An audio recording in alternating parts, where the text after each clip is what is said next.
Hey Patrick, thanks for enabling me to work on these interview questions. This is to address the fourth question. Teach me something I don't already know. Well, as you know, in analysis, especially in what if scenario planning, the use of developer tools like these form control or ActiveX buttons makes it very easy to do what if scenario planning because at a touch of a button, when using any of these buttons, you can switch scenarios, be it scenarios for financial modeling. These things could be any items or metrics that you're looking at. It could even be a budget items. So you could change comparison actual budget to last quarter, and the possibilities are endless with these form controls. However, something very cool, which many people don't know, is that you can use some of the functionality of the pivot tables, the slicer buttons, which are extremely useful, and you can create slicer buttons for anything you can think of. So here's what I want to show you, that you can use slicer buttons that are functionality of a pivot table to do almost anything you want with regard to analysis. Let me show you something. This is a formatted table, and we know that because when I click in this table menu pops up. This is a regular blank cell. As you can see, when I click on it, the table menu is gone because it's just a blank cell. This is a pivot table, and we know that because you can't really type into the cells. It's part of the pivot table. When I click in it, this pivot table analysis dropdown opens, as well as the pivot table fields. Again, this is a formatted table, blank cell. This is another pivot table. The only reason I did this pivot table and this pivot table is so that I could create these buttons for the month and the buttons for these two course certifications at OPSWAT. Remember, you could create these buttons for absolutely anything you can think of. Here is just a regular table. I know this is a regular table because when I click on it, I actually see formulas in here. Simple formulas. It's an index match formula, index match. And here is an if formula. No big deal, right? This is not a pivot table. As you can see, when I click on it, nothing here opens up that says pivot table. This is the data that I'm using, and I'm going to be able to utilize this data dynamically because I built these buttons and I coded these formulas accordingly. So now let's look at what I built. What I built is this dashboard. Let me minimize this. So look at this dashboard. Pretend you had these two courses that you wanted to analyze, and here is the buttons that I created for the month. So we look at January, we look at OCCA, which is in gray, and OCMA, which is in blue.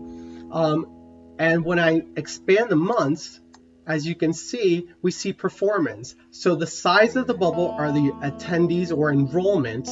Where the bubbles lie on the y-axis is gross revenue, and where the bubbles lie on the x-axis is attendance. So as you can see, by using the functionality of the pivot table buttons and using it in conjunction with a regular data set, I can analyze and do any sort of what if scenario planning that I want. So these are courses, but you can think these could be business units. These could be different income statements of prior historical performance that you're comparing. It could be absolutely anything. So let me show you what happens. I can go to March, and I see, as I click on this, a dynamic bubble graph that I also coded to that data. As you can see, very cool. If I just want to look at OCCA, great, here's OCCA. If I want to look at OCMDA, great, here's OCMDA. If I want to look at both of them just to compare, okay, great, here's all of them. And as you can see, you could select all the way throughout the year, one by one, or select 1 month, select one product, select both products. Another very cool thing is you can look at it by quarters. Here, I click on quarters, and I want to look at Q2. So here's Q2, both products, because they're both selected. Let's look at just one product. Okay, there we go. Let's look at this other product. Okay, there we go. Again, gross revenue is wherever the bubble lies on the Y, and this could be absolutely anything you want. If you can think of it, we can build it. X-axis would be attendance, where it lies on the x-axis, and size of the bubble are enrollment. So here's 47 people. Here is 34 people. Here is 18 people. Let's look at OCMDA. Okay, great. And you want to look at both of them? Great. You want to look at other quarters? Good, just expand this. No biggie. Let's just look at Q1. Fine. All right, let's just go to the months. Okay. April. Okay, there's just April.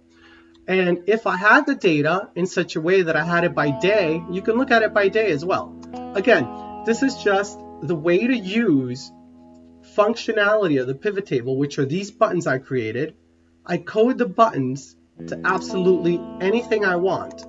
Anything I want. Here on my data set is where I'm coding them.